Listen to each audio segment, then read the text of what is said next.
We just stepped on their face with a hobnail boot and broke their nose.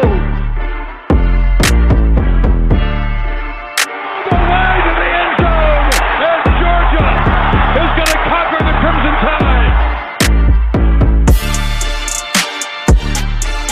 So how about them fucking dogs? That's what I told them.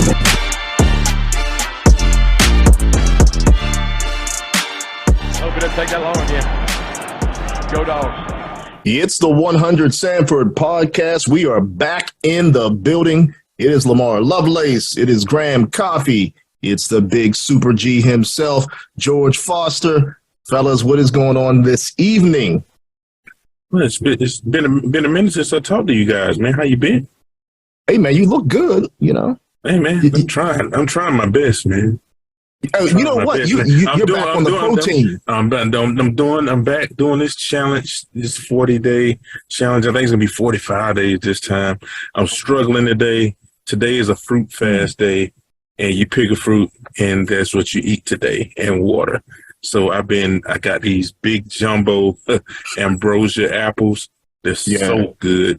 And so that's what I've been kicking in with today.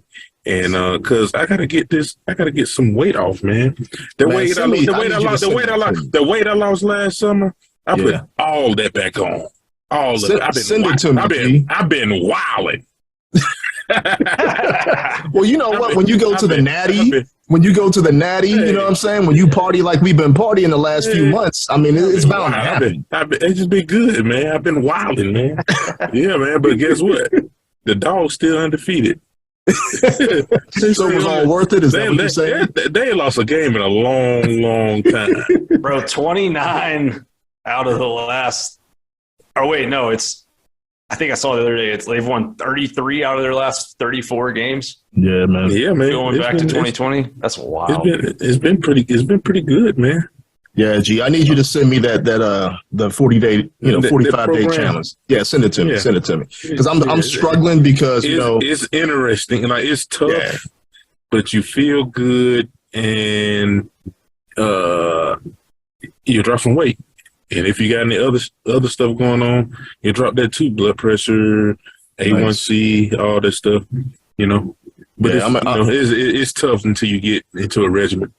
Well, let me tell you why I would be struggling. I'm gonna tell you right now, because we gotta pay our sponsors, right? We gotta pay a little tribute to the sponsors.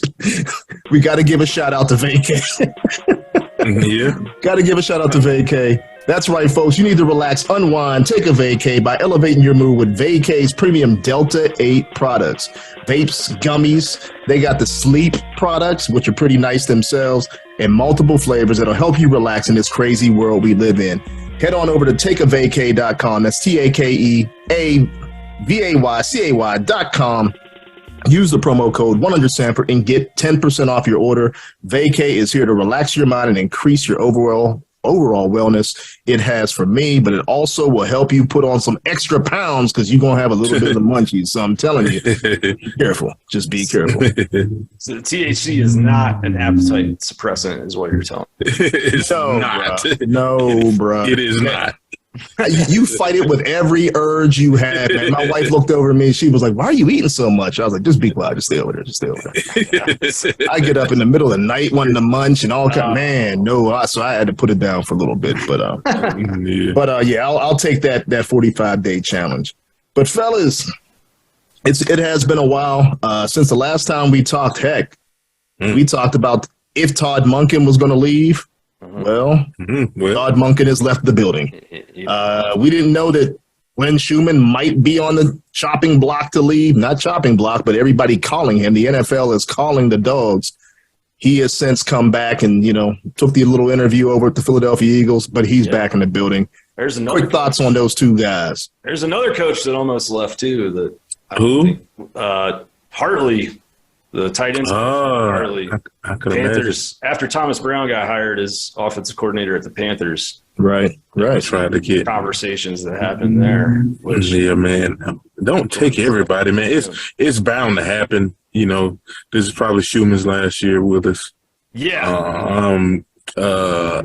So I'm just glad we got You know what I mean? Because it's late in the game. You don't want to lose a coordinator this late. You know what I mean? So I'm glad he's back with us, and just keep it going, man. I think the thing that was surprising for me about Schumann, and it's kind of a testament to why you want to keep him, is you're talking about a guy that never played in the NFL and has never coached in the NFL, which, obviously, I mean, George, you know better than any of us, like an NFL locker room and a college locker room are two very different places. Yes. And despite that, he was still seen as one of the finalists by Philadelphia for who they wanted to hire for that job before he withdrew himself. I mean, they interviewed over a dozen guys, and he was one of the top 3 or 4, which I think speaks to just how sharp of a football mind he is. Like, from an X's and O's game plan standpoint, there's few better. I don't think there's anyone better in college football right now, honestly, than he is. Yeah, I heard he's pretty doggone good, man. I've only heard great things, and you see it from the players on the field, and you see it from people in the profession. He's a sharp dude. He's one of the guys in this business. So we lucky to have him. Try to keep him for this last one. You know what I mean? And hopefully we got somebody in the chamber. Yeah, I mean, Muschamp's still there as co-DC, right? Yeah. Like yeah. He's a stud too. Yeah, but at the same time, he could be getting looks again, right? Yeah, and, you know what I mean. Like we don't want to lose both of them all guys. Reputations, man. Like you win titles and do what George is doing. All of a sudden, people start looking at the earlier periods of your career a little differently, and and then you got the prospects of I don't think I saw this coming, but this somewhat of an exodus from college football to the pros by a lot of coaches. The landscape has changed in college, and it's seemingly has caused guys to want to jump to the NFL. You know what I mean? So, it's a little different. They don't have to recruit. Nope. Recruiting is huge. Recruiting has changed. It's a lot different than what it used to be. Kids are a lot different than what they used to be. And I think how these teams, college and pro, are being made up is going to be changing. Like, so I saw a conversation the other day that, with these college coaches leaving for the pros, obviously all of them can't leave. It ain't that many. It's a lot less jobs in pro football than there are in college, but you still have guys leaving. Maybe the colleges start leaning on these high school guys with the relationships with these high schools, and my ace, he's a high school coach, coordinator, been for the last 20 some years, and if I were a college coach, I would want his connections, no question about it. Like, he knows all these kids. He gets them to come to this private school. He knows every single body. Maybe they start leaning that way, and maybe the pros start leaning to these college coaches because they connect with the college kids now. It's a different. The league is getting younger and younger, and the kids are just a little different. The generation is different, and these college coaches know how to connect with them. Well, if you even look at Philadelphia with Sirianni, Sirianni's like 34 years old, right? I mean, he would only be like 2 years older than Schumann. And when you think about Schumann, what he would bring that connection, right? He would bring that connection where he can talk the lingo. He's been there with those guys. He's been in the trenches. He's been training these guys and challenging these guys for the next level. And like you talk about, Graham, I mean, he's kind of like seen as a little kid genius, right? Boy wonder that's throwing things against the board and making them stick and making things happen. He is one of those guys that are going to continue to be sought after no matter where he goes. And like, I think, like you said, G, earlier, I mean, heck, we're lucky just to have him for another year because he could have gone somewhere else. He could have taken a mid-major job or something like that because his name was that high. I got lucky. I went to the media day for Georgia during the national championship game week out in LA. And, Kirby doesn't let those guys talk to the media much. The assistants only talk to the press a few times a year. And that really happens because Georgia keeps going to the college football playoff. But Glenn, Coach Schumann was at the podium for about 20 minutes and people stopped asking him questions. And so he came out on the floor and just started milling around. And I got a chance to kind of corner him and talk to him for a little while. Myself and Bruce Feldman from The Athletic got like 15 minutes of just FaceTime with him. And he's a really impressive guy to talk to, but he said so many things in there that like I've never heard anyone say. Like I was asking him about the Ohio State game and he was talking about explosive plays and how Georgia defines explosive plays. But he said for every 10 yards that we give up in explosives, usually that equals a point that we allow as a defense. And I was like, I've never heard that before. I wrote an article about it and tweeted it out, and like some data guy on Twitter got back to me and he was like, that's interesting. I'm going to pull the data on it. And he started going through and pulling the data on it. And he's like, he's right. It's on the money, but it's just like he is, that's not something that analytics people have figured out outside of football. Like that's a dude inside of a coaching staff that's found a correlation. And I think that's like a little bit of insight into just how sharp his mind is, right? Football's Billy Beane. And I'll have to admit, I'm old school. I kind of pushed back against the analytics some, especially in the scouting world after I finished playing as a scout, analytics started getting into play a little bit.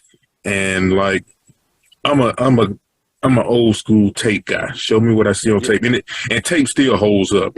Nothing is a better barometer than the tape, but there is some things that analytics has helped with over the years, and I think these younger coaches these younger coaches are in the sweet spot.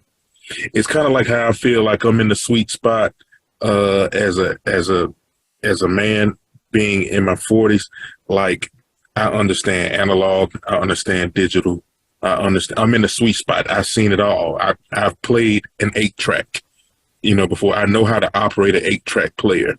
I know how to operate a cassette tape. I know how to operate all of that. I've seen Laserdisc. I've seen reel. My stepfather had reel to reel. I know what all of that is, nice. but I also know, how to work all this digital stuff that's come out.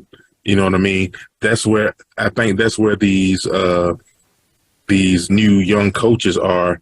They understand a little bit of the old school, and they're in this new world too, where they can combine that analytics and all this stuff, and it's making for some interesting coaches. And they also, like the younger coaches, they probably adapt more to the new game as well. Like it's a new game. Yeah, it's a new game now, and they can incorporate a little bit of both. Well, G, what's funny that you say that, and I have to just kind of transition for a second. I listened to the Monken interview, or not interview, but press conference with the Ravens, and everything that we're talking about, he talked about, right? He talked about what he took from Georgia, what he helped provide to Georgia, all the analytics stuff, all the explosive stuff that we're talking about now. But it's funny that you say how you're able to connect with so many different eras of technology. That's how Monken was, right? I mean, it's so interesting how the entire coaching staff really feels that way. And I think they've kind of played off of each other. They built themselves up. I think every coach has elevated who they are in Georgia's room just because of all the talent in that room. It would be, quite honestly, if they had lost Monken and Schumann, I don't know if we would necessarily recover the way that we are going to recover next year, obviously, with Monken leaving and going into 23. But losing two coordinators like that, and two guys that were so influential in the program would have been difficult. And I'm going to blame Crean because I don't know if you heard this, Graham. I know you listened to the press conference. I saw that. But Crean, he burns us again. Get out of town. That is a long path to revenge, man. My goodness, man. How you going to throw my man's name out there like that? I know. Just you got to gig with ESPN. Worry about that. Yeah, man. No, I think you're right about Monken, and I think that's what made him so rare, though, Lamar, is like he is a older dude. Older guy. Yeah. Like he was willing to input that information. And I think like Kirby Smart, even younger coach, but a guy who has been a position coach in the SEC since 2005, I think. Like you're going back almost 20 years now. And it's really easy when you're very good at your job and you're doing your job at a high level and you've been part of national championship staffs to say, like, I know everything and I don't need to input any more information. And I think that's why Georgia is where Georgia is right now, is because there's a humility that exists to look at everything. That's right. And figure out, hey, this isn't how we're going to base everything off of, but we can take a little nugget of information here and get better. But I feel like there's been mentioned before in the program, like the willingness to evolve and, incorporate certain things, like, because everything change happens constantly, and so you got to be willing to, get out of some of your old ways and some stuff. And I feel like I've heard that before about that program. Well, see, what's interesting, though, is that people are worried about Bobo being the offensive coordinator. And I think that's the reason. People are concerned, okay, did you learn anything from Monken? Did you learn anything in your previous stops? Of course he did. And that's the hope, right? And I believe he has, but that's the hope, right? So, but we're here to let the fans know that I'm sure he has, right? I'm sure that everybody in that room, everybody on that coaching staff is progressing tremendously in light speed to learning and evolving as time evolves. And it shows, right? Because these guys are coaching outside of themselves when it comes to coaching these guys up. I mean, the NFL GMs are saying these guys are the most prepared players that they've seen in recent years. I mean, Georgia's at another level right now, folks. You might as well get used to it. What were you going to say, Graham? I was just going to say, I'm curious to hear George's perspective on Mike Bobo, because that's somebody that, you were around. He was on staff when you were a player in Athens. But, yeah, like the things that Mike Bobo were involved with on Todd Monken's staff last year was third down game planning and red zone game planning. Georgia was, I believe, first in the country in third down efficiency, third in red zone points per an opportunity.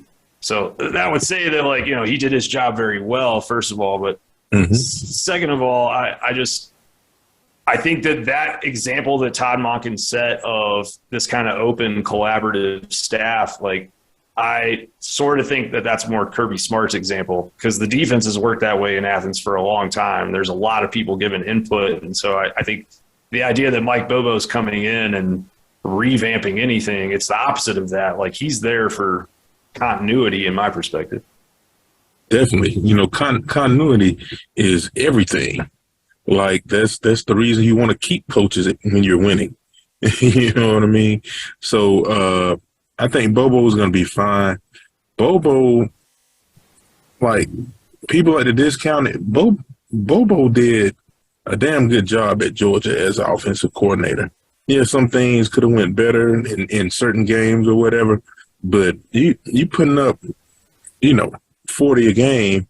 If your defense can't help you, and you putting up 30, 40 a game, then you got other issues. It ain't on offense.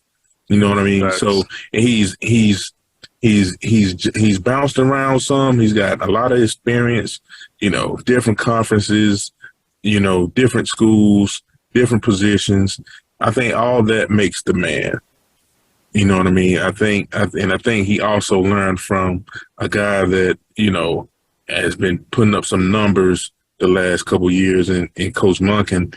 And it's just look, man, when Coach Monken first started out, I was People were at first, I was not a fan. I was like, "What is going on, dude?" You know what I mean? I could probably search some tweets or whatever. You know, that like me, like with WTF, like what's going on? You know what I mean? So, but he picked it up. He got his feet wet, and then he dove in. You know what I mean? And like he's been one of the better play callers the last couple of years. You know, we're gonna find out, you know, how much was him, how much was Stetson, how much was, you know, what was what. But, you know, I think we got a good foundation, and we got, and it always helped to have the Jimmys and the Joes. And we got plenty of those. And that's what wins in college football. If you can't, it's hard. Not saying it don't happen, you know what I mean? But it's hard to lose a lot when you have the roster that Georgia, Alabama, Ohio State, you know, those teams have. It's just hard to lose because nobody else has that. Yeah, and I think you got to go back to Kirby too, right? Because he built the culture. And when you listen to Monken's press conference and he was talking about, I think they asked the question, you know, what are you going to do with the tight ends here at with the Ravens? And he said, you know what? He said, look, it's not the same as Georgia as it is here in Baltimore. Just so happened that we had two freaks. We had two unicorns at Georgia, so we had to utilize those guys. And it actually made some guys upset at first, right? The slot guys wanted the ball a little bit more. Some of those other playmakers wanted the ball a little bit more. But just so happened the tight ends were the best guys in the room, so that's who got the ball. And so the culture allowed these guys to be able to humble themselves to say, hey, you know what? These guys need to get the ball for everybody else to be successful. You can only attribute that to the actual culture that they built in Georgia to allow that to happen. You got to give credit where credit's due to Kirby Smart. But, fellas, we do have a guest, and it is a guest that is very, very appropriate for the moment. He is joining us now. But if you are not aware, there's some news that came out today that DGD, he is a DGD, Jalen Carter was actually, there's a warrant out for his arrest in regarding the accident that took place with Willock. But Graham, I'm going to let you introduce our guest today, and we'll get started on this interview. Yeah, so like you said, Lamar, you know, kind of a bombshell piece of news this morning around Jalen Carter's, being at the scene of the accident that took the lives of Chandler McCroy and Devin Willock. None of us are attorneys, so we don't want to speak on things that are outside of our expertise. So we have brought in Mr. Billy Olson, who has his own law practice in Athens and is formerly assistant DA in Athens-Clarke County, to give us a little bit of perspective. Billy, how are you doing this evening? I am doing well. How are you guys? Doing all right. Thanks for joining us. Thank you for joining the show. It's especially short notice because I know people be busy. Yes, no problem, and glad to be on here. How are y'all? Can I have type of a surface question, because I tend to look at things from a logical perspective, and the law doesn't work like that all the time. You know, it's it doesn't work like that. Sure. For me, it's like, okay, allegedly has been speeding and racing and reckless driving, they say, that happened the night of the accident. Fast forward 50-something days later, there's a warrant for his arrest, and it kind of confuses me. Like, what are they trying to put together? What are they looking for? Because to me, it's like, okay, if you knew he was speeding and racing back then, I don't know if they knew that or not. You know, handle it in, you arrest him, cite him, and do all that stuff. Or even if it's a situation where you can cite him later, you know, if there's video or whatever, You cite him. What are they trying to figure out his involvement in this whole deal? I'm kind of confused at the timing and what they're trying to figure out. Yeah, so I was at the Athens courthouse today, and I don't have any inside scoop, or even if I did, I wouldn't really be able to speak on it. But whether or not this information or the arrest warrants came out today, and the timing of it, and what's going on with Jalen Carter, and whether that was orchestrated, I can't speak to that. I know that everybody involved in this, I'm sure, has definitely tried to be as careful as they could, gather evidence. If you're law enforcement, you're going to investigate everything as thoroughly as you can, knowing what's going on here and everybody that's involved, and how those decisions come down and the timing of them. That would be, between, I guess, the prosecutor's office and law enforcement. And a lot of people discussing what it is that they think, in any case, they're going to gather as much evidence as they can, information they can, talk to witnesses, and then say, all right, what do we think, or what laws do we think have been broken here? What charges do we think we could bring?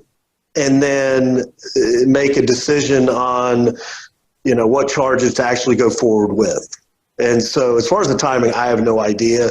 But, the charges that they have come forward with on this are misdemeanor charges. And I was going to say, what would classify as evidence here? What would they be looking? Well, just any video, if there's video evidence from anywhere, near a scene. Obviously, any statements that were given by anybody involved in this or any situation. They go interview witnesses, interview people involved, cameras downtown, cameras along the road. I mean, it can be, they'll look anywhere because there's social media posts. A lot of times, one of the biggest things today that we see are people talking about things afterwards on social media.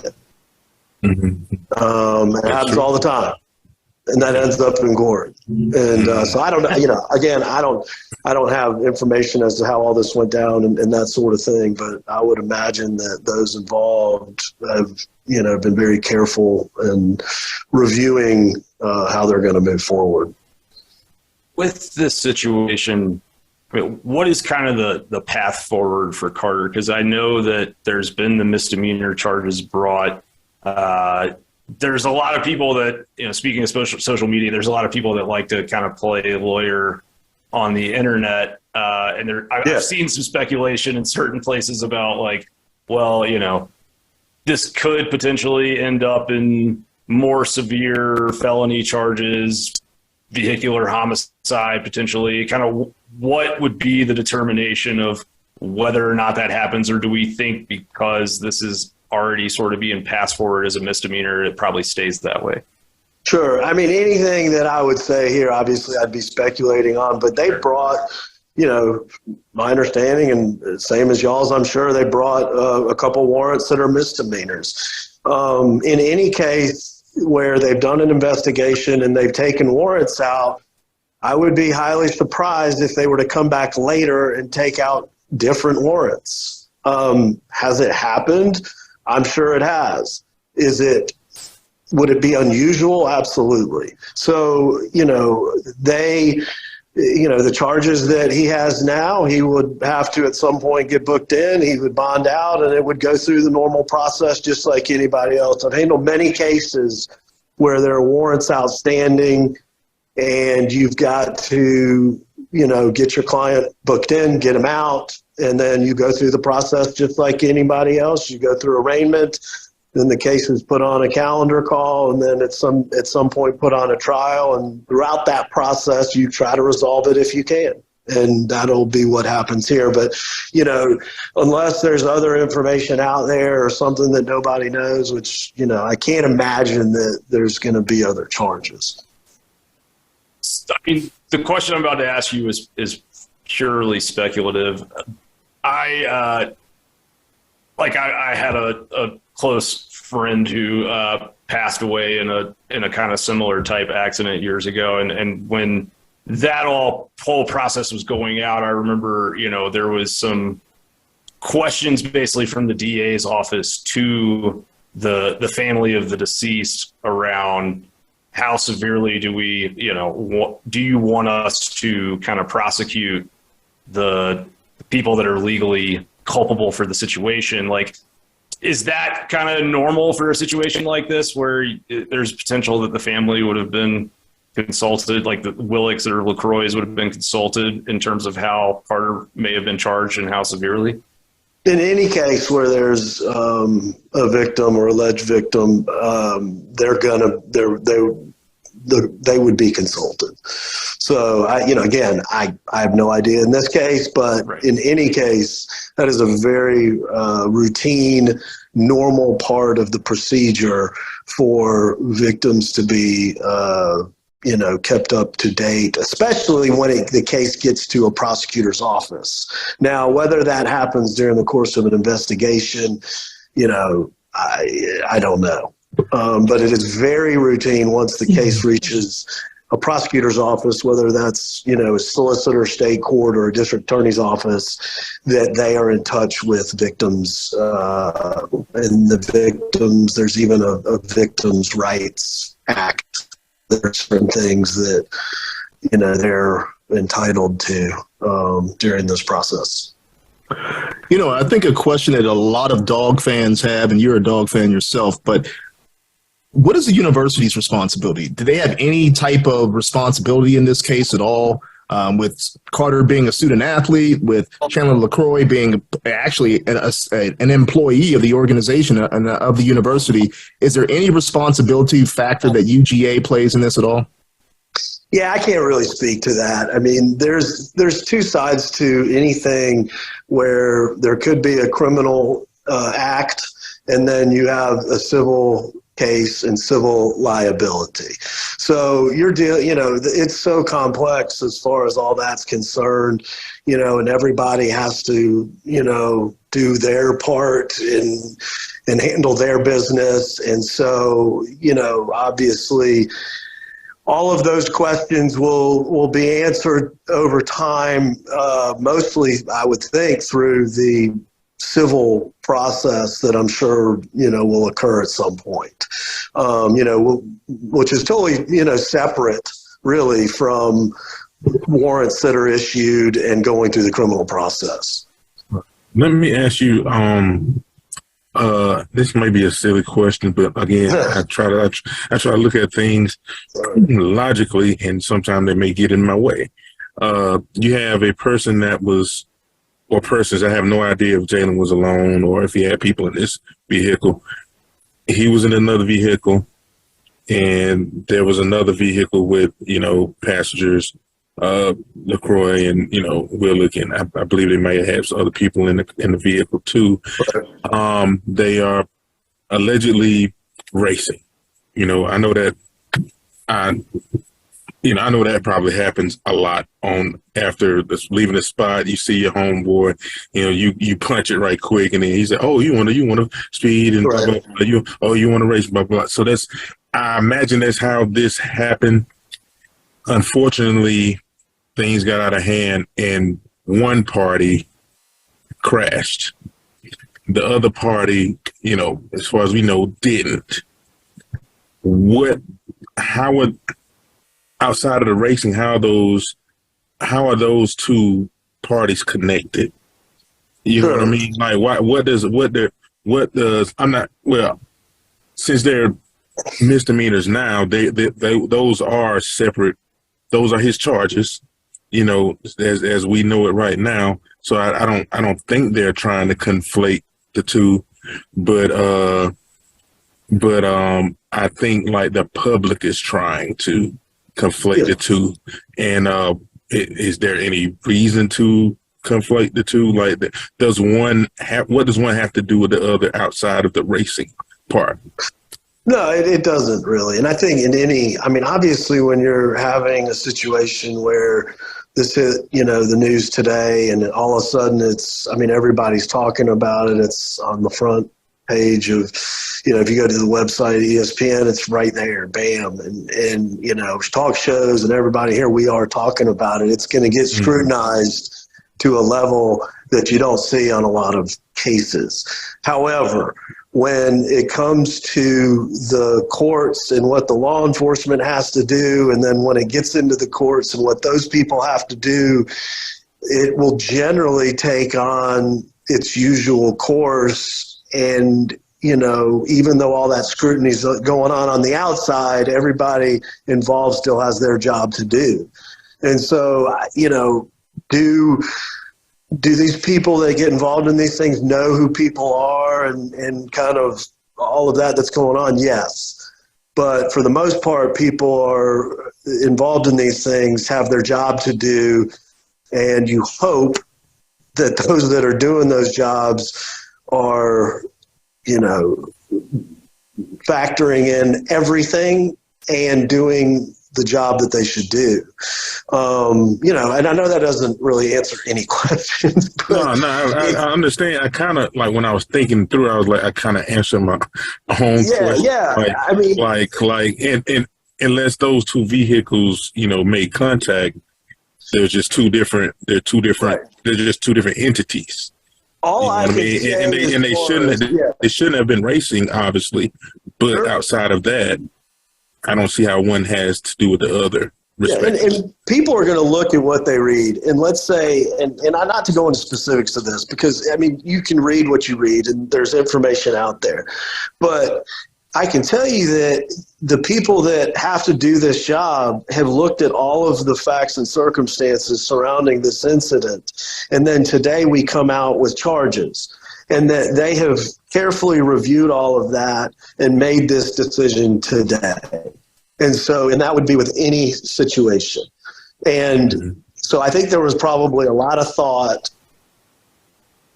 Are y'all there? Sorry, yeah. Cut off. Yeah. A lot of thought going into, all right, well, how are we moving forward? And so this step they took, and in any situation, the steps that they take are thought out. What can we prove? There's a difference between information and evidence that you need to get a warrant, between evidence that you need to move through the courts, and then the evidence you need to convict someone beyond a reasonable doubt. Those are all different things. And so they're going to think through each of those and say, all right, this is how I think we should proceed with a case. And so I think today tells you that this is what they think, and how they should proceed. And then the case will now go over to the Solicitor General's office and go from there. What would kind of be the normal timeline on something like this? Obviously, Carter is a public figure. You have the NFL draft coming up for too long, and another football season coming around next fall.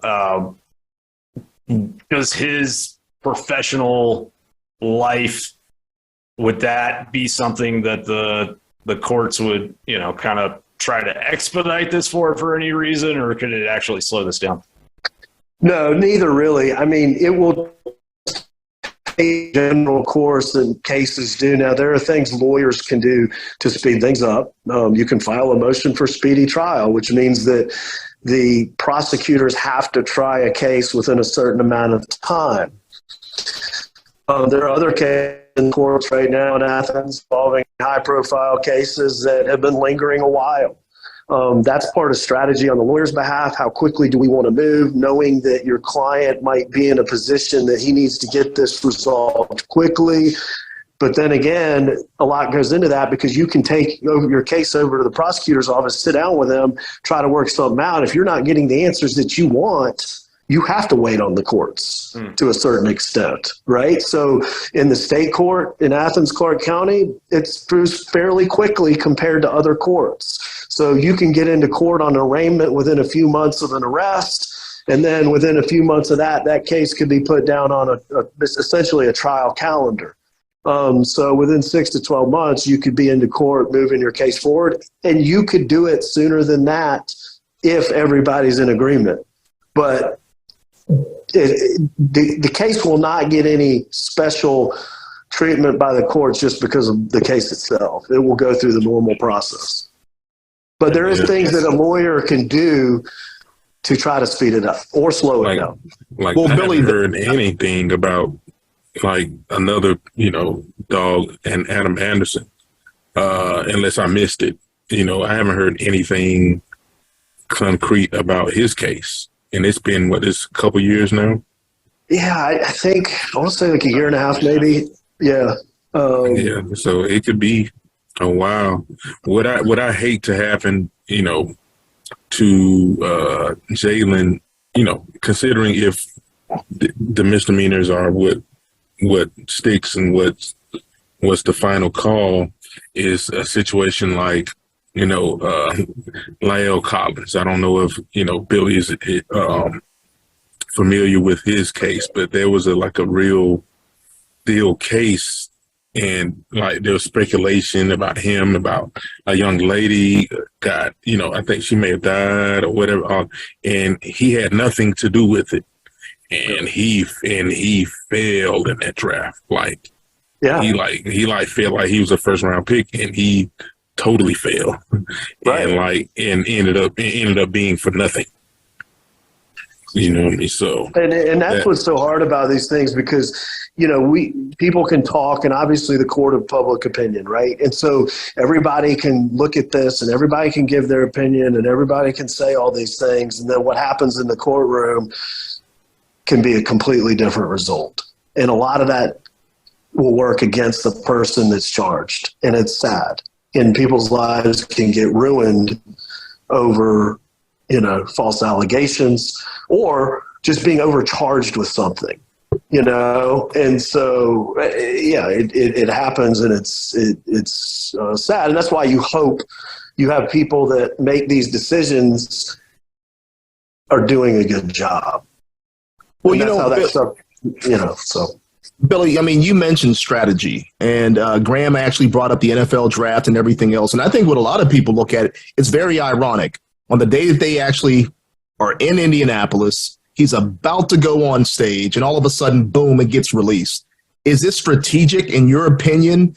I know you can't give a definitive, but could this be strategic on their end as well? Just based on, being here in Athens a long time, I would be very surprised if it was. I'll just say that. I just don't, knowing what I know, I would be surprised. I just would be, and I think it's easy to go there and say, well, geez, the coincidence, but I just don't think. Yeah. And I only ask the question because when you have looked at the NFL draft historically, there have been guys that have fallen, and all of a sudden something was released right around the combine, right after the combine, and guys just tumble, and some good team ends up picking up that guy. His life is resurrected and everything else, and he's on a good team. But, you never know what happens. Conspiracy theorists are out there. Right. And so when's the draft again? April whatever? April 25th or something. You could make the argument, too, though, that by doing it now and allowing this thing to get resolved before the draft could help. So, you could spin it however you want. Right. And that's why I don't, honestly, I would be very surprised if anybody involved in this, bringing this decision, actually sat around and talked about the draft or any of what was going on with the combine. I would be surprised. Yeah, with the law, dealing with the law is a little different. There are people that put out affiliated with these teams that put out little nuggets of negativity about some guys so they can possibly fall to them, but it's the timing was interesting, but just having to sit with it for a little while, when you think about it, there's really no reason because this is not coming down from the rest of the league or the NFL. This is coming down from and from the law. And how does law enforcement gain from that? Exactly. And you're talking to a criminal defense lawyer, so I'm not.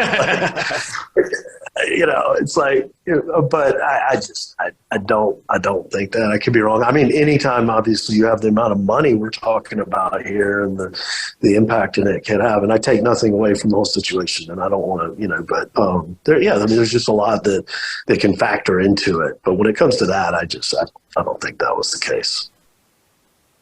So, final question for you. Consider, let's just assume that Carter ends up convicted of these two misdemeanors that he's being charged with. What would kind of be the normal consequences, legal punishment for that? Sure.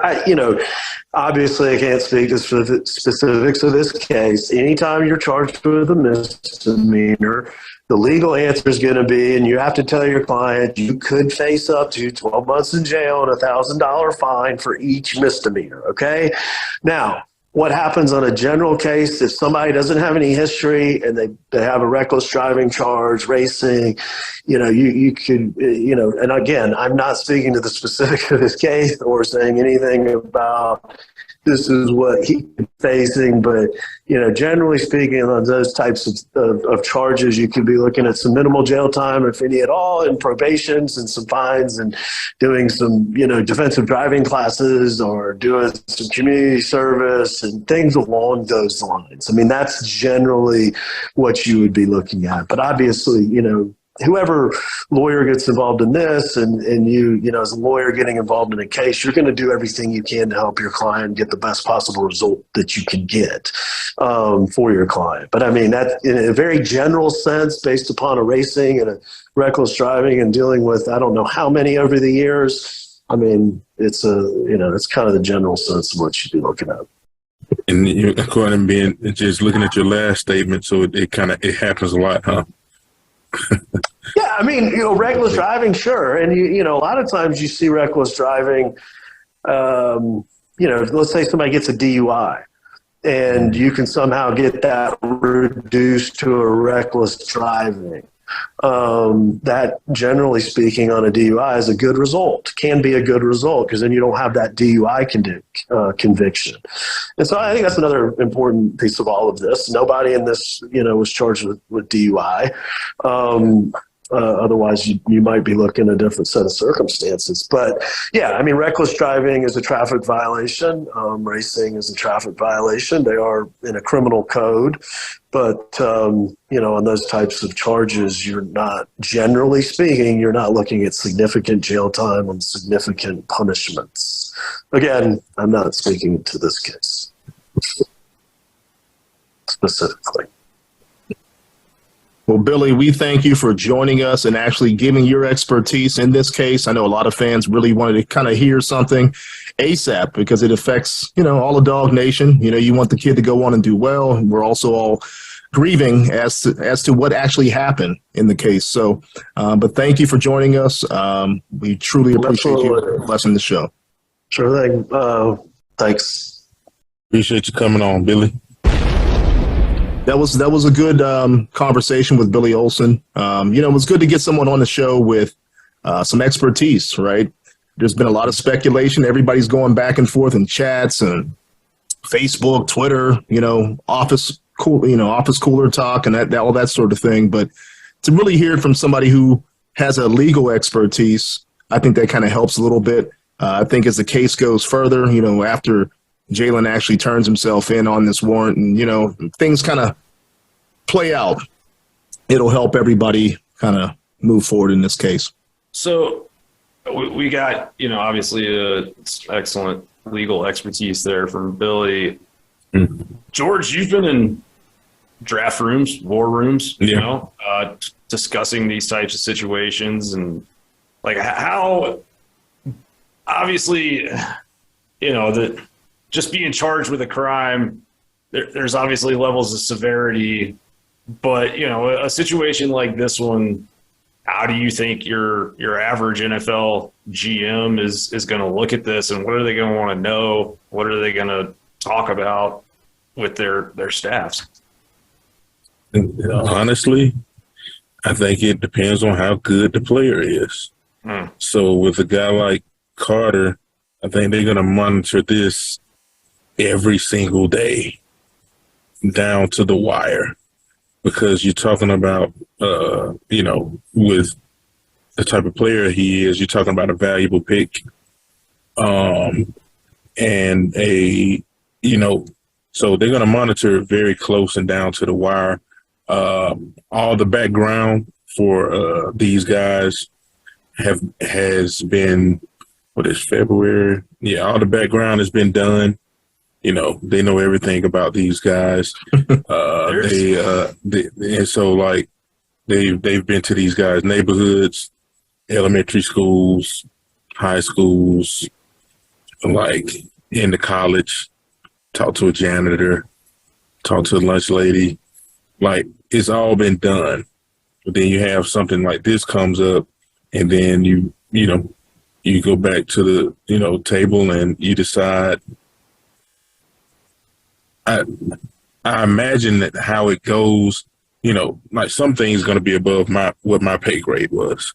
You know what I mean? But I imagine like GMs and security people, head coach would probably dig in, try to find out what we just tried to find out from Billy.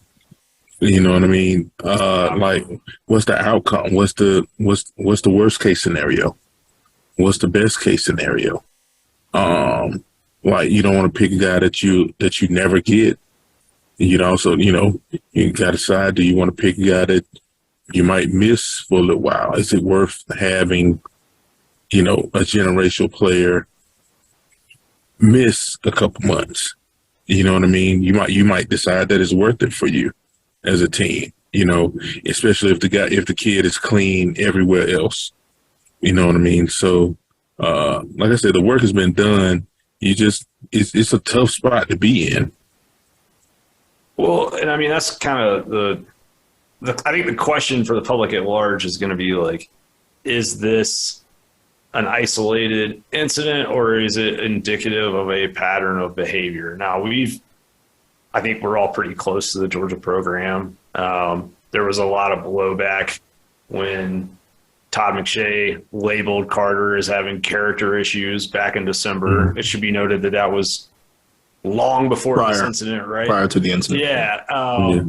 I guess I'm just curious, like, if you're an NFL GM, you're using a first-round draft pick, potentially a top 10 draft pick on a guy like this, I'm assuming, have private security people that have dug into, they know way more than the public, right? I'm telling you, they dig in. I remember when we would dig in on Trayvon Austin, we drafted him pretty high.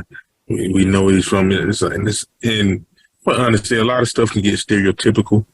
If you get a guy from, from rough part of town, rough neighborhoods, I gotta have rough family members. They know these teams know what family members sell drugs, been to jail, violence. Like, they know it all.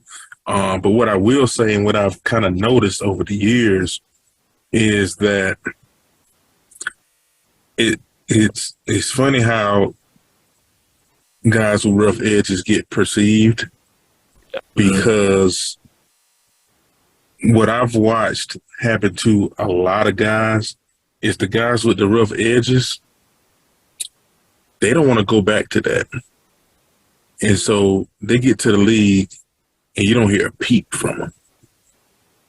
You get some of these silver spoon guys, they get to the league and have issues. You know what I mean? Like a Johnny Manziel, or, like that, like never really wanted for anything. You know what I mean? Didn't need football to be well off. And you get to the NFL and you see, how that works out for some guys. Some of the guys that you would think, or that you would assume, or that you would label to be, problem guys, never causing any problems. You know what I mean? Because they know where they came from, and they're not trying to go back. They understand the privilege that is to play in the NFL and to make the type of money that they're making and to get these type of opportunities. You know what I mean? So that's an interesting part of it too. You can't, and I've been in those rooms. Some people, some coaches and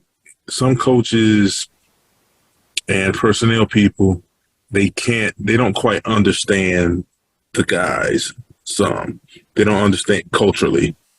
You know what I mean? And so some guys are dropped off the board. You know, it's straight up. It's like we ain't even gonna talk about him. You know what I mean? Boom, take his card down. We put him over here. We don't want to deal with that. You know what I mean? Could be a good guy. You know, could be a good guy. I've seen that happen. You know, guys league gets sale, never had any issues about them. You know, but they were taken off the board. You know I mean, what I mean? Tunsil, right? That happened to him on draft night. Like the Ravens took him off the board, but the Ravens were also coming on right off the heels of dealing with the Ray Rice incident. Yeah. And so, like, I think that makes a difference too, right? It's just like, what's the current public perception of the organization, and have they had any recent kind of high-profile issues as well? And the organization's ability to be able to withstand the pressure. I mean, you got some, in my opinion, you got some organizations in big-time media markets, New York, you know, L.A., Houston might be considered one, something like that. I mean, you might not want to handle that. Like Bill Belichick, he could pick Jalen with no problem. Like nobody would question it. Nobody would, you know, care. I think somebody like, you know, Jerry Jones, he'll smooth talk it if he get asked any issues, any questions or whatever. Like, you know, like knowing just the basics of what we know right now, it's some teams down in that top 10, 15 licking their chops, hoping. They're hoping something happens because they see, you know, they see misdemeanor and they're like, oh, we can deal with that. Right. Some teams may not want to. Some teams just don't even want the possibility of anything going wrong, or they can't afford the possibility of anything going wrong, so they don't want to do it. You know what I mean? You got GMs fighting for their jobs, head coaches fighting for their jobs. Everybody wants to make the right decision. You know what I mean? If it goes right, you're gonna be king of the hill. If it goes wrong, you know they're gonna be coming for your neck. You know what I mean? So it's that part to think about too. How much capital have you built up in your own career with your own fan base and all that? I mean, it's fascinating how much kind of comes into play with all this. I mean, for you personally, like, you know, with this situation, if you were, you know, back in a NFL front office like you used to be, how would you read it? Or, you know, what would your recommendation be? I can only read it for what it is, you know, so far. Like if he gets booked on those 2 misdemeanors, you know, and you have to couple that with your interviews with the kid, you know, and the rest of the background, you know, if he's clean and you've had an interview where you got to know the kid and you understand him, you understand what makes him click, and he fits with you, I say you go ahead and take him.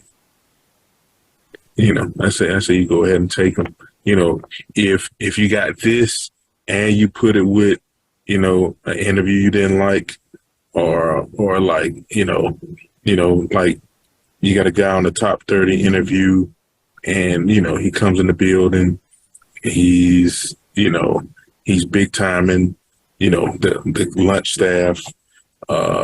He's not, you know, just not a nice dude. He gets in, you don't like what he does on the board in your meeting. You know what I mean? Because they definitely put these guys on the board when they get them in with position coach. You don't like what you saw on the board. You don't do all of that, and you couple it with this, you might stay away. You know what I mean? It's still about the whole picture when it comes to things like this. Still got to factor in everything. Well, see, I think that's where the Todd McShay comments actually come into play here, because although it was a few months prior to this happening, you still have him citing character issues, which a lot of players, former teammates, coaches, and everybody else has come out and said, you know what, come on, that's fabricated. We've seen nothing of the sort. But then when you couple that, George, with this incident, and like you said, depends on what the interviews have spoken, what he said in the interviews. Has he said anything different than what he's going to actually tell the police officers, or what he has told the police officers? Has he told a different story? That's where I think, as the viewing public, as Dawg fans or as NFL fans, you'll start to see a true story start to develop, where you can see what was really spoken about and happening. Because in my opinion, if a guy starts to stumble, and he's stumbling all throughout, that draft, and he's going from a potential number 1 to 15 to 20, there's been some other things that nobody else has seen, heard, and have actually thrown the red flag for character issues in terms of, maybe lies or something like that. But it's going to be interesting. It's going to be an interesting watch. I wish the kid the best. Obviously, we all want him to have the best opportunity. It's just completely unfortunate that any of this is coming about. And I just had to ask that question, man, because everybody said the same thing. It's very ironic. On this day, you want to throw his name out there, and I'm sitting there and I'm in my office and I'm watching Nolan. Heck, you had sent the text about Nolan getting up there talking about Willick, and then all of a sudden you see this thing pop up as a breaking news story that Jalen Carter has had a warrant issued for his arrest. It actually threw everybody back, but we hope everything turns out for the best. There'll always be a little bit of guys taking up for the guys, coaches wanting to paint the program in a positive light. But you got to understand that people also want to keep their name good too.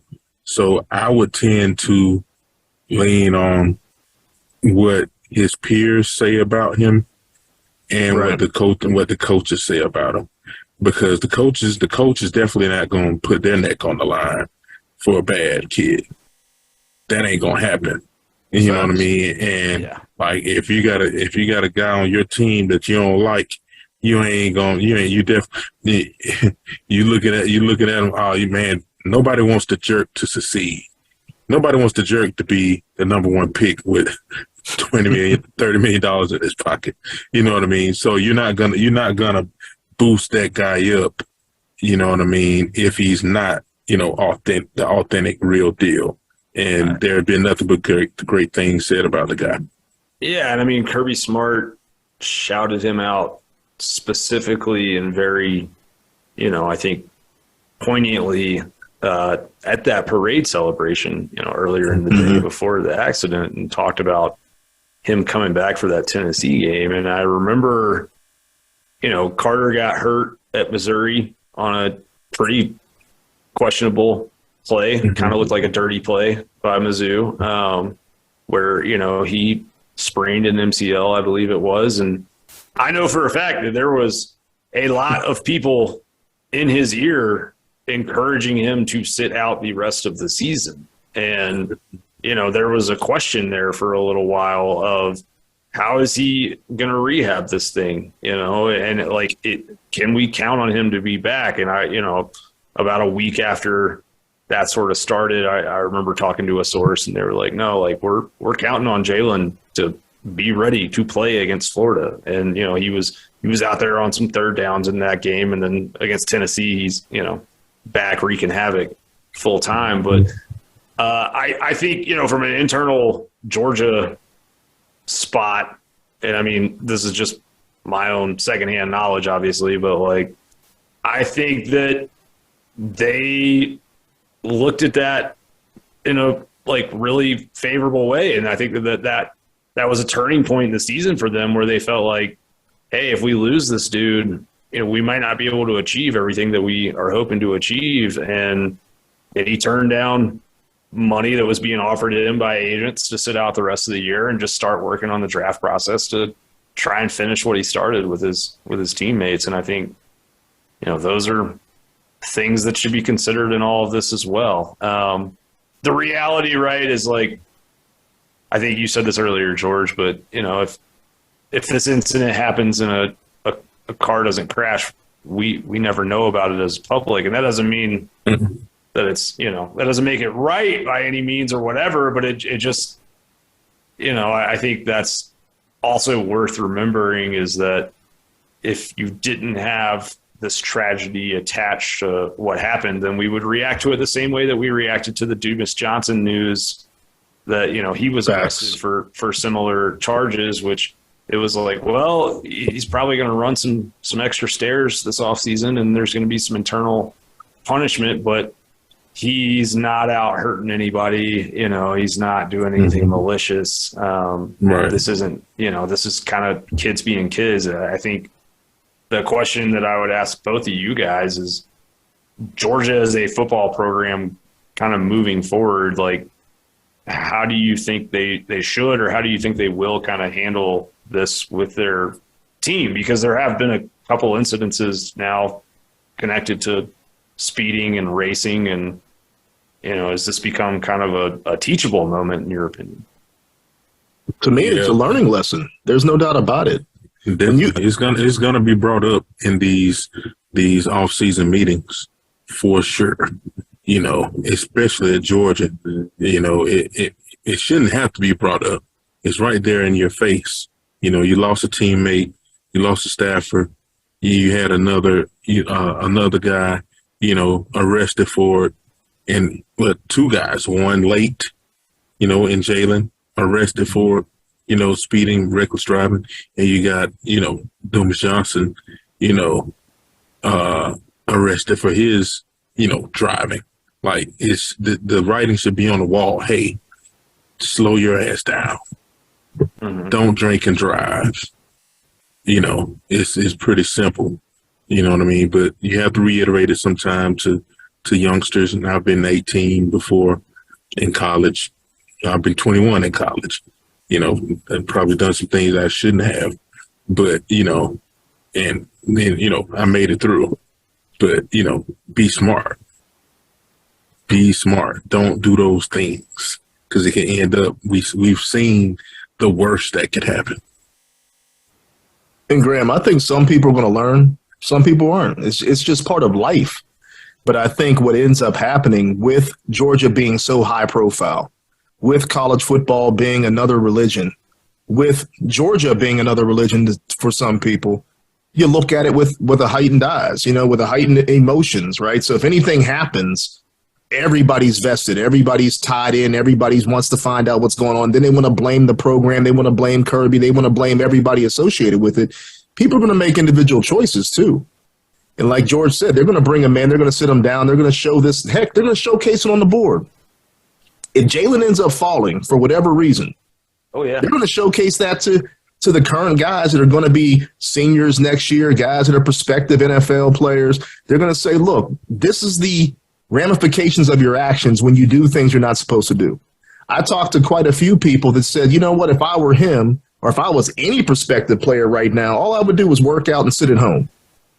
That's what I would do. But I mean, I'm not that kid. I'm not 20, 21, 22 years old. Would you have done that? Exactly. I wouldn't have done the same thing. I mean, I pledged a frat, and where was I at? All across the United States, doing things I shouldn't have done, using my status as a new frat member, right? I mean, it's just what happens. And kids are going to be kids, but you hope that they learn from this, and you hope that it's a learning lesson, not just for him or for the university or for those players, but actually anybody else that's coming up that wants to become a football star or anything else. You just hope that people learn from it.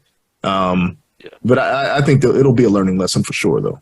Yeah, and I mean, I think I've seen, social media can be a really fun place, can also be a really toxic cesspool of bad faith opinions and arguments. I've seen the kind of like Georgia has culture issues, accusations thrown around today. And the first thing I would say is that, like, the people like Kirby Smart, for example, like, you're talking about a man who had tight personal relationships with two people who lost their lives. And I can promise you that's affected him in a profound way, and will continue to. I would also say, when I was growing up, I kind of alluded to this earlier. Growing up in Wilmington, North Carolina, there was a guy that I was friends with and kind of looked up to that was a few years older than I was. And he came home from his first semester of college at the University of North Carolina, and he got in a car with his buddy, and they'd been drinking, and they were just driving across the neighborhood and hit a speed bump, car flipped, he went out and passed, and it was a terrible, terrible tragedy. And it also became a thing that for years forward, anytime we were out somewhere and had been drinking, even at ages where it wasn't legal for us to drink, nobody would let anybody get behind the wheel of a car because it was like, hey, remember what happened to Harper, right? And I think, maybe that could possibly be the end result of this, that creates some good maybe for Georgia, and for just regular students around Athens, or anybody who's following this story, is just a reminder of the value of a life and how fragile lives are. But I would say, the news did come out that Chandler LaCroix obviously had been under the influence when this accident happened, which is, and you hate that. Yeah, you really hate that, because she held other people's lives in her hand as much as well as her own. You know what I mean? Her parents and her loved ones had to deal with that, and also, the parents and loved ones of passengers that their lives were in someone else's hands. You know what I mean? And so you hate that all this happened. And so you just hope that everyone can learn from it, and, and everyone left behind can, be okay moving forward. You just hope that they can be. Yeah. And I think because she was a university employee, and because she was driving a car that was rented in the university's name after hours, it creates a easy situation for people to, attach responsibility in places where it doesn't really exist. Yeah, you can't like, well, nobody, she grabbed those keys wherever they were. Exactly. And got in the car, and, and an unfortunate tragedy happened. I don't like, it's kind of like you can't, like, she was an adult. Well, I mean, any organization, especially a large organization, I've worked in management in places, and you can have policies and procedures and rules in place, but you can't make people follow them. You can't watch people all the time to make sure that those are being followed. And also, I do want to be 100% clear in saying, Chandler LaCroix, by all accounts, was a terrific person who had a magnetic personality that people loved and were all that we know. Yeah, exactly. People, we've all made mistakes, and not all of our mistakes end up, in the front page of the news. But definitely, I don't want this to come across as anyone, trying to disparage her good name or anything like that. Because no, we're just talking about what happened. Exactly. I just want it is what it is. You know what I mean? It's unfortunate that it happened, but it is what it is. Everyone, involved were adults, and, they would have to, a couple people paid the ultimate price, if none of this happened and they get pulled over, they still would have to pay a price. You know what I mean? It's just what happened. You know what I mean? Yeah. I don't think you can blame anyone else for the actions of, an adult. Yeah. So. Yeah, I think my ultimate hope is that everybody's just respectful of the entire process. You kind of look back on things that did happen, whether you're a fan or not, whether you have different opinions, just be respectful of the entire process. There's a lot of lives two lives that were lost, lives that can still be impacted. And I think if you're truly a fan, and if you're truly those that that care about people, you would be one of those individuals that say, hey, we just want the best outcome for everybody involved. But it's kind of toxic sometimes, like you just said, Graham. You know, sometimes you're on social media, whether it's Twitter, whether it's Facebook chats or whatever it may be. You just got toxic people. You know, some people just want to see the world burn. They're just those type of individuals. So you just got to cancel them out and continue to move forward. But, hey, we were going to get into some other things tonight, but I think we should probably end it there. Otherwise, we can go down the rabbit hole of Georgia basketball, which is not a very good topic right now. Hey, hold on. I understand, but we got to put it in perspective. What's your perspective right now? What's their record? 16 and 13, 16 and 14, 16 and 14. Yeah, bro, they're about 500 after 26. True. Yeah, like come on, like True. the Green era was, my goodness, Garbage. like I mean, last year they were 6 and 26, right? Yeah, like this is a big, the this worst is a big winning percentage ever by an SEC team over the course of a full season. Yeah, man. Yeah, like this is you know, and they got some good recruits coming in. You know what I mean? And the thing about college basketball is, man, is if you get guys playing good basketball, good team basketball, efficient basketball, disciplined basketball, you can go far without superstars. Yeah, facts. You know, like, I don't know if St. Mary's got anybody that's in the NBA from the last couple of years. But, they gave teams hell. You know, obviously. I agree. It was St. Mary's, right? When the St. Mary's? Yeah, St. Mary's gives people hell. It's like, so, you know, if you can play good basketball, you know, St. Mary's ain't gonna get the guys that Georgia can get. You know what I mean? Right. And they can, you know what I mean? So, like, I think it's looking up. You know what I mean? You got to say it's looking up. We went from 6 wins to 16. So, is the season over? There should be a couple games. No, one game left, and then you have the SEC tournament. Right. So they need to win one more game to secure finishing above 500, which I think would be a tremendous accomplishment. Big accomplishment compared to last year. How are you a major college program winning 6? Like, that don't matter. I don't care how. Like, the worst team in the conference got to win over 6. Well, yeah. And I mean, I think for Georgia, you know, I don't know, anybody that says Georgia fans don't care about basketball hasn't lived in my Twitter mentions for the last 3 years. Like, people care and people want to see. People care. Team. And I was lucky enough to be there when we had some good Herrick. teams with Jim Herrick. You know, it was fun to go to those games and watch on the girls' side too. Like, I remember we beat Tennessee at Stegman while I was there, with Pat Summitt and them. Like, it was a good time. Georgia has listen.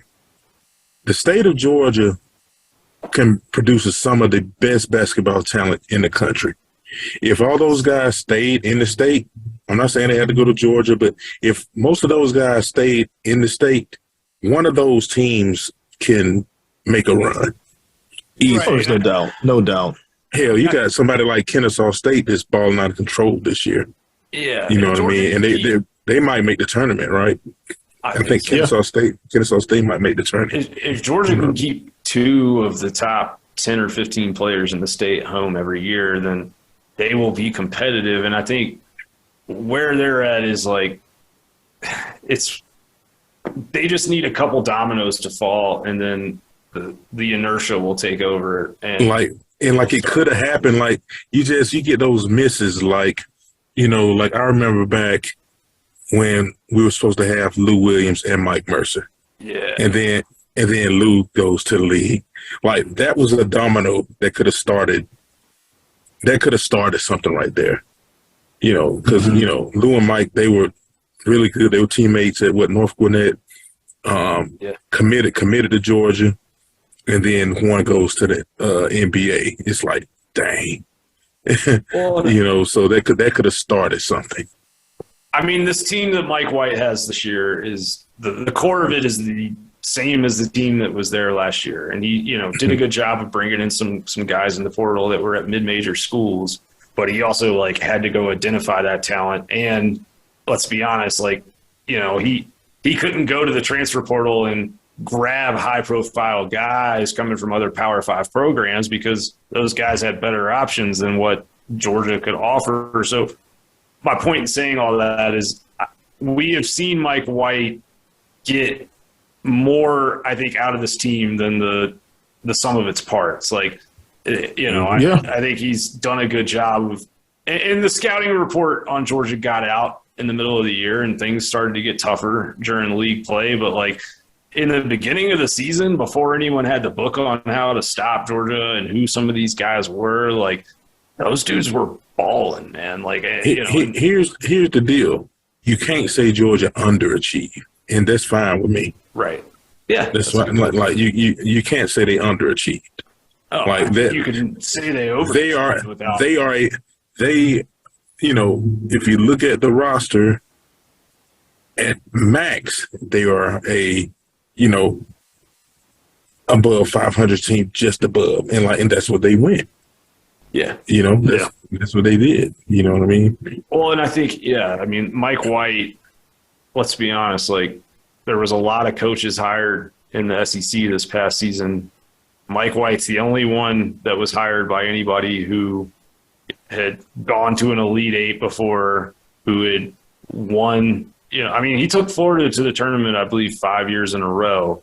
Like, that dude is a proven commodity in this league. He's been coach of the year in 3 different conferences, and he's a young guy. Like, so I think there's a lot to be excited about, and I would give credit also to Georgia fans for, I think, showing up. Continuing to support. Yeah, totally. Yeah. Georgia's record at home this year has been pretty stellar, that's the starting point, right? Like that is the starting point in college basketball, is to win on your home floor, and then you start trying to go and win on other people's floor. So there's been some good foundation laid, and I'm definitely excited to see what the offseason looks like for them. And also, you never know, man, they might make a little run in this SEC tournament next week. Well, a run would just propel them for next year. Yeah, you got to have that good energy all the way, but 1 or 2 wins would be most definitely great achievement. Yeah, and when you watch them, they're actually fun to watch. They're entertaining to watch. Mm-hmm. They give effort. They get outside of themselves sometimes, and that's what happens with a team that's not completely talented, not working cohesively, but they want to achieve, and I think that's what happens when they get outside of themselves sometimes. And like George said, basketball is one of those games that if it can change quickly from year to year. Let's put it that way. If you get the right guys, the right mindset, and kids believing in each other and feeding off of each other, it can change relatively quickly. It's just a matter of who you have, what pieces you have. You got to have some horses. They don't all have to be 5 stars. It's not like football. You don't have to have all the Jimmies and Joes, but you got to have some Joes. And if you're going to have Joes, everybody's a Joe. If you got some Jimmies, everybody's a Jimmy, but you just can't have a bunch of guys just doing their own thing. So one dude can change the whole thing, man. Gordon Hayward, right? Like, took Butler to the championship game of the NCAA tournament. That's the thing about basketball. Like, you ain't gotta have 7 dudes. Yeah. You know what I mean? Get you a couple dudes that can't nobody guard. Get some guys that can defend, that buy into your defensive philosophy, and like you can make a run.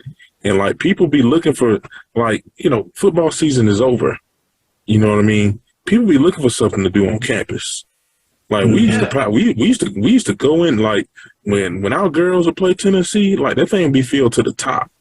Gymnastics, back when I was, you know what I mean? Like, give people something to cheer for in the other sports, and they, if the basketball starts winning again, like, it's gonna get Stedman to get pumped up. Absolutely. You build it, and they will come. We should give a quick shout out to the women's basketball program as well. They're doing great too.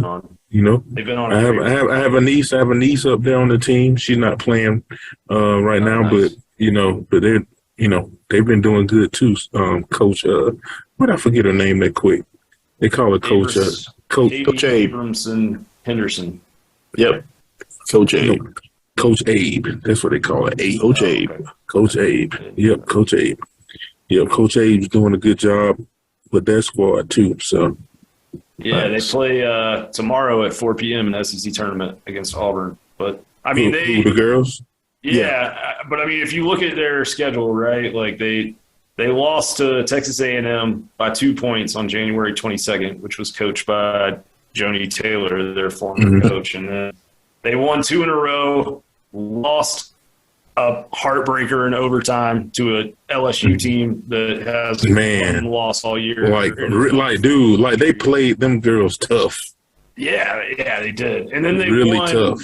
1, 2, 3, 4, 5, 6. They won 7 straight and then played at South Carolina on Sunday and lost to the number 1 team in the country by 10. So, I do believe you get them into March, they can give anybody a run for their money. Like, they're capable of making a deep run. Yes. It's good, man. Can't believe the SEC got 2 teams like LSU and South Carolina. That's crazy. And Tennessee's not one of them. How crazy is that? That's real. Yeah.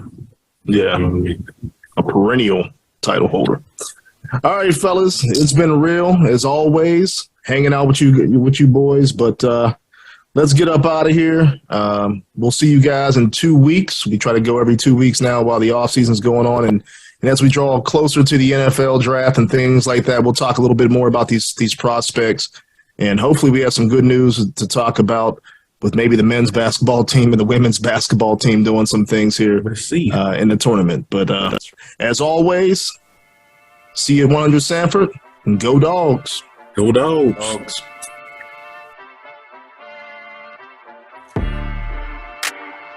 Thank you for listening to the 100 Sanford podcast. Tune in weekly to hear fresh content from the 100 Sanford podcast every Thursday, but also with some pop-up shows every now and then as news breaks. You can also follow the content on our website, www.100sanfordpodcast.com, and email us at dogs@100sanfordpodcast.com.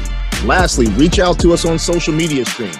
For Twitter, it's at 100 Sanford, but on IG, TikTok, Facebook, and other accounts, it's 100 Sanford Podcast. All right, folks, that's it. And as usual, see you at 100 Sanford.